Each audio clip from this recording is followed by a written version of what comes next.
अस्सलाम वालेकुम, मेरा नाम मोहम्मद वकार अतीक है। मेरा ताल्लुक़ कनेक्ट रियल एस्टेट से। DHC कराची की मार्केट एक ऐसी मार्केट है, हर साल आपको मौका देती है कि आप इसकी पीक प्राइस पे निकल के मंदी में दोबारा एंटर लेके लाखों रुपए कमा सकें। ऐसी मार्केट, हर प्रॉपर्टी मार्केट ऐसी नहीं होती। देखो आज क्या है, आज पीक पे है रेट 7C 3C, अल्लाह का भला करे 70 लाख के आसपास का रेट है। उसके बाद अब आगे बढ़े, 70 की बात करें, 70 1.45-50, 7AB की बात करें 1.25-26 से भी बढ़कर 1.30 के आसपास। फिर उसके बाद 2D की बात करें तो 1.60-65 की बातें हो रही हैं। 6B की छोटे नंबरों की बात करें तो 1.50 की बातें हो रही हैं। 6A 45 की बातें हो रही हैं। अच्छे प्रोडक्ट की बात मैं कर रहा हूँ, जो नाले के करीब, कमर्शियल के करीब नहीं, उनकी बात नहीं कर रहा। मैं कहता हूँ नगीने प्लॉटों का सट्टा चलता है, और सट्टा चलने के बाद 10-15 चलता के फिर रुक जाता है, फिर रिवर्स होता है। ये वो प्रोसीजर है, ये वो मार्केट है कि हर बंदा अब इसको सीख चुका है, समझ चुका है। पुराने इन्वेस्टर को इस चीज़ के बारे में पता है। वो फिर दोबारा उसने री एंट्री लेके इस मार्केट को बढ़ाया। कमर्शियल बढ़ा, 1000 गज बढ़ा, 2000 गज बढ़ा, 500 गज बढ़ा। इतना काम हुआ बड़े पैमाने पे, बड़े प्लॉट्स का काम इतना हुआ कि जिसकी हद नहीं। और वही बात जो हमेशा मैं कहता आया हूँ कि DHA फेज़ 8 का जो ब्रोकर है, जो बड़ा ब्रोकर है, और जो वो बड़ा इन्वेस्टर लेकर आता है, जो जिसने अरबों रुपए की इन्वेस्टमेंट करनी होती है, करोड़ों रुपए की इन्वेस्टमेंट करनी होती है DHA फेज़ 8 में, वो कुछ चंद करोड़ यहाँ पे लगा रहे हैं। कि किसी ने को 50 करोड़ लगाने हैं तो वो 5 करोड़ रुपये DHT काचे में भी लगा देता है। किसी ने 100 करोड़ रुपये लगाने हैं तो 10 करोड़ रुपये यहाँ भी लगा देते हैं, क्योंकि वाइट का बड़ा इशू है। यहाँ वाइट कमर्शियल में बहुत कम है। 5 करोड़ रुपये खप जाते हैं आपके पीछे 45 लाख रुपए के ऑफिशियल के ऊपर। तो ये सहूलियात जो ना हर जगह मौजूद नहीं है, जिसकी वजह से कमर्शियल दबा के चलते हैं और इस बाज़ार में चलते हैं। एंड यूज़र अभी तक मौजूद नहीं हुआ है। जब एंड यूज़र आ गया तो आप सोचिए क्या होगा। और एंड यूज़र कब आएगा? वो मली एक्सप्रेस से बनने के बाद आएगा, जब वो ट्रैवलिंग करेगा, और वो वही बात है, खंबे पे चढ़ने आएगा, मैक्सिमम प्राइस पर परचेज़ करेगा।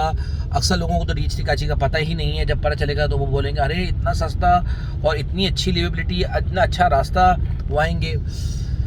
फिर सबसे अच्छी बात यह है कि खान की रिहाई की बातें हो रही हैं। मेरा ओवरसीज़ क्लाइंट भी अट्रैक्ट करेगा।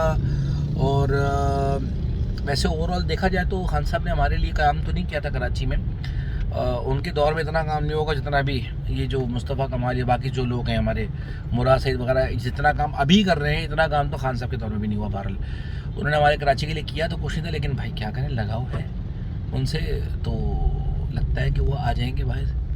और जब वो आते हैं और जब ये हमारे नून लीग वाले जाते हैं तो इनके जाने पे स्टॉक मार्केट नीचे आती है, और उनके आने में प्रॉपर्टी बढ़ती है। वो ओवरसीज़ आता है, उनकी कॉन्फिडेंस बिल्डअप होता है। तो भाईजान शुरुआत है, अभी तक तुम्हारे लिए ऐसा कुछ हुआ नहीं है, लेकिन उम्मीदें हैं। और अगर वो आ गया तो सोचो, क्या 22-23 लाख का 13F का प्लॉट 13F का रहेगा? इतना 23 लाख का रहेगा?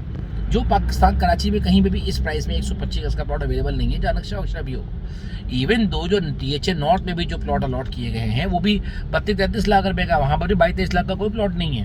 तो सोचें भाई, और बाइंग करें, साल भर का सोच के करें, और फिर उसके बाद अगले साल फिर तेज़ी आएगी।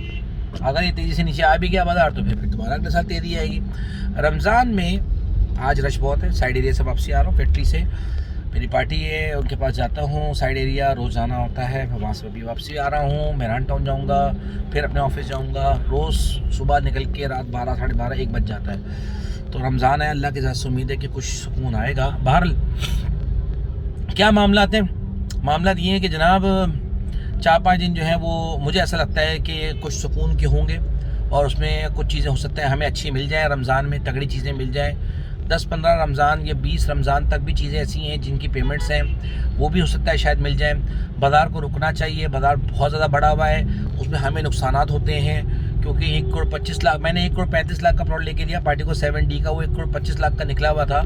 जिस दिन ट्रांसफ़र हो रहा है उसी दिन हम उसको 55 की ऑफ़र दे रहे हैं। सोचो आप, तो इतना डर खौफ होता है कि यार 10 लाख रुपए दे के ट्रांसफ़र करवाना है, जिम्मेदारी बड़ी होती है। तो हमारे लिए सुकून होता है कि भाई मार्केट रुके, और अल्हम्दुलिल्लाह मुझे अल्लाह के साथ उम्मीद है कि मार्केट का रुकना बनता है। मार्केट रुक जाएगी तो अच्छा हो जाएगा, हम सब के लिए अच्छा हो जाएगा। क्योंकि लोग मैंने 3C का प्लॉट लेके दिया पार्टी को, सारा कुछ हो गया, टोकन भी लग गया। अनफॉर्चुनेटली जब 3 दिन के बाद वो कहते हैं कि जनाब मैं तो 2 लाख फालतू लूँगा, तो वो 2 लाख रुपये हम ब्रोकर्स ने मिल के भरे।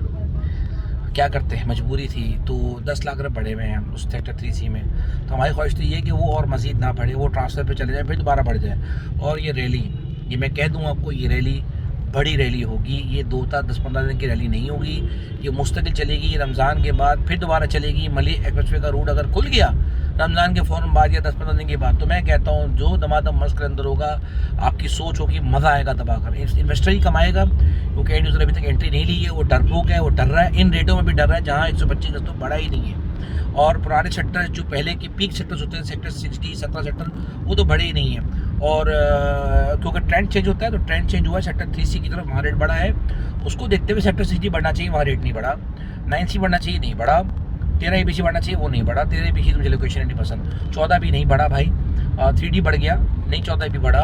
125 का ओवरऑल भी ज़्यादा नहीं बढ़ा। मैं सच बात बताऊँ आपको, तो बहुत ज़्यादा रेट की फ्लक्चुएशन नहीं हुई वहाँ पे, जो कि मैं एक्सपेक्ट कर रहा था। जैसे 500 गज की वैसे यहाँ पे भी आनी चाहिए थी, लेकिन वो तेज़ी फिलहाल अभी नहीं है ड्यू टू सप्लाई। ज़्यादा कल्ला।